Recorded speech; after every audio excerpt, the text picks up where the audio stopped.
Hello everyone, welcome to Sprint UPSC. So we are going to start off the chapter 14 of our we are studying the history of Tamil Nadu board. तो इसका हम chapter 14 इस session से start करेंगे. Chapter का नाम है the spread of Indian culture in other Asian countries.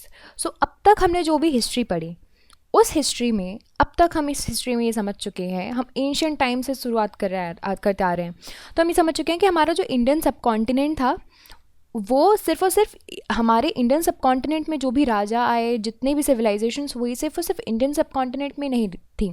ठीक है, उनकी बहुत सी चीज़ें थी जो कि दूसरे जगह पे स्प्रेड हुई. जैसे कि हमने देखा कि हमने बहुत सारे ट्रेड जो है वो किए दूसरे नेशंस के साथ, और हमने देखा कि दूसरे नेशंस से बहुत से स्कॉलर्स आए, है ना, ट्रैवलर्स आए. तो उसकी वजह से क्या है ना, कल्चरल एक्सपेंशन हुआ है इंडियन कल्चर का to the other parts of the world. वो हम ये पूरे जो सेशन है the spread of Indian culture in other Asian countries वो समझने वाले हैं. तो basically we are going to focus on the spread of Indian culture in Asian countries. जो भी एशिया की कंट्रीज़ हैं उसमें भारत का जो कल्चर है वो कैसे स्प्रेड हुआ. तो हम ना रीजन वाइज अप्रोच रखेंगे इस चैप्टर में, यानी कि इस चैप्टर में आपको रीजन वाइज अप्रोच दी हुई है. तो पहले आप देख लीजिए कि पूरे चैप्टर में कंटेंट्स क्या क्या हैं.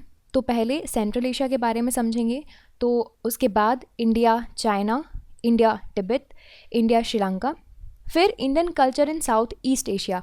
साउथ ईस्ट एशिया के कंट्रीज जैसे कि कंबोडिया, जिसको कंबोजा पहले बोला करते थे, Champa, Sumatra, Java, Bali and Myanmar. So this is all the content of your entire chapter.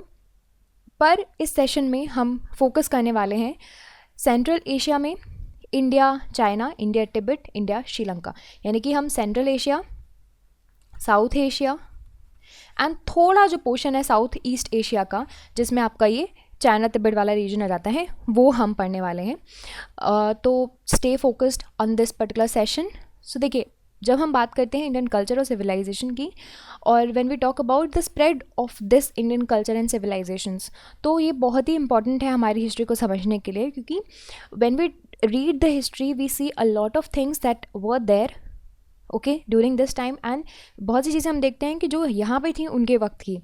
तो हमें ये पता चलता है कि उस वक्त पे कैसे क्या रिलेशंस चलते थे हमारे और दूसरी कंट्रीज़ के बीच में. पहली बात, कमर्शियल कॉन्टैक्ट्स तो है वो तो थे ही थे. ठीक है, कमर्शियल कॉन्टैक्ट्स थे, यानी कि ट्रेड रिलेशंस तो था, राइट. बट उसके अलावा हमने देखा कि हमारी लैंग्वेज, हमारा culture, religion, art, architecture, philosophy, customs, in fact manners, बहुत सी चीज़ें जो हैं वो स्प्रेड हुई हैं. और देखिए ये कैसे हुआ, क्योंकि जो इंडियन पॉलिटिकल एडवेंचर्स थे, है ना, हिंदू किंगडम्स के, वो आपके कुछ साउथ ईस्ट एशिया में गए. हमने देखा था ना कि कुछ जो रूलर्स थे उन्होंने मलय पेनिनसुला जो है ऑक्यूपाई कर ली थी, श्रीलंका ऑक्यूपाई कर लिया था, है ना, चाइना को कुछ पार्ट ऑक्यूपाई कर लिया, हमने देखा है विद द टाइम. तो ये कैसे हुआ, ये स्प्रेड का रीज़न कैसे क्या बना, पॉलिटिकल एक्सपीडिशन या फिर पॉलिटिकल एडवेंचर्स. ठीक है, सिर्फ पॉलिटिकल एडवेंचर्स भी नहीं, बहुत से अदर फैक्टर्स भी होते हैं जो कि रिस्पॉन्सिबल होते हैं आपके स्प्रेड के, है ना. But when we talk about, यहाँ पे जब भी आपको पॉलिटिकल एडवेंचर मिलता है, इसका मतलब जो मॉडर्न डे कॉलोनिज्म था और इम्पीरियलिज्म था वो नहीं था. जैसे कि ब्रिटिशर्स ने हमारे ऊपर राज किया, तो उस तरह का कुछ सिस्टम नहीं था. ऑलमोस्ट सिमिलर मान सकते हो आप, कि जैसे कि सपोज़ यहाँ पे इंडिया में एक एग्जाम्पल लीजिए, इंडिया में यहाँ पे अशोक का राज चल रहा है, और चाइना में भी यहाँ पे किसी का एक्स का राज चल रहा है. ठीक है, अशोका की टेरिटरी इतनी है, चाइना की टेरिटरी इतनी है. अब अशोका ने यहाँ पे मिलिट्री एक्सपेडिशन कर दिया और ये मिलिट्री की जो पूरी टेरिटरी इनके अंदर आ गई. तो अब क्या होगा, ये लैंड अपना देश क्या बोलेगा, ये बोलेगा मेरा देश इंडिया है. तो इसका मतलब क्या हुआ कि the colonies in the new land they were free from the control of the mother country.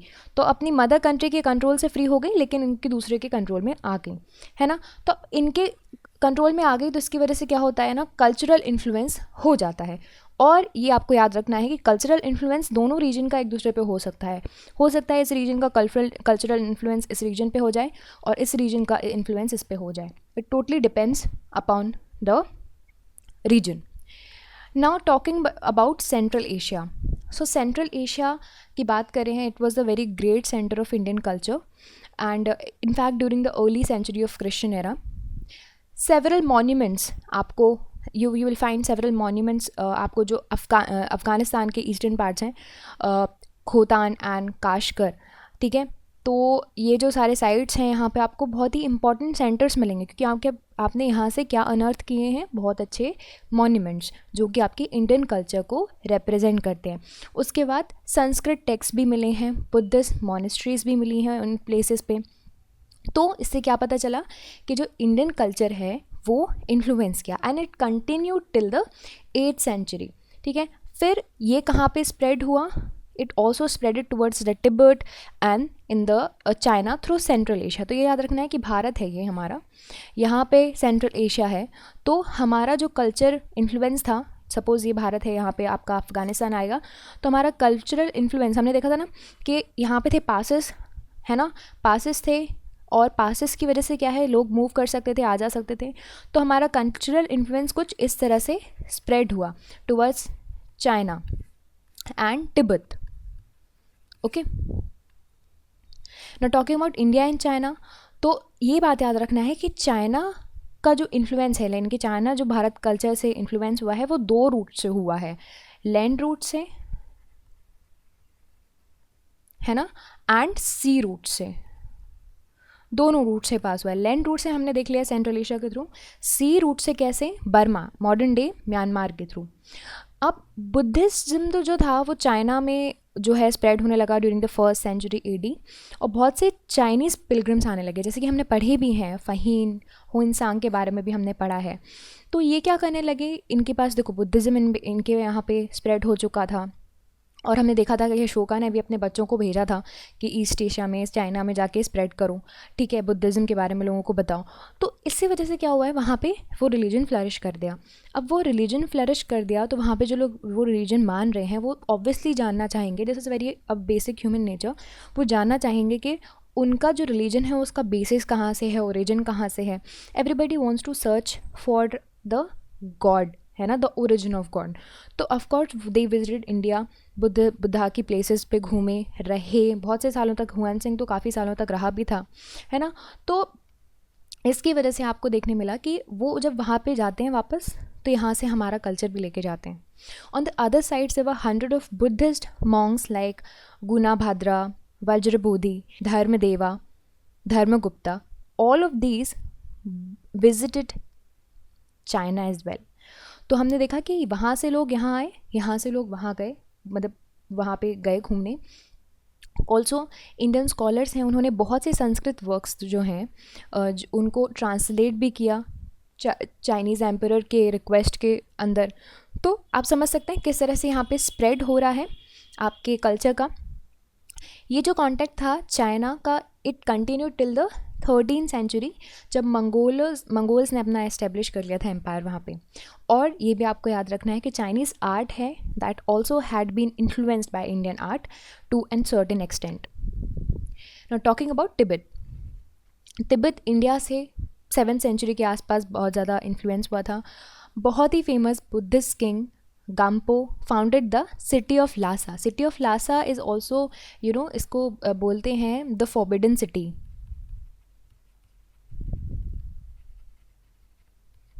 है ना.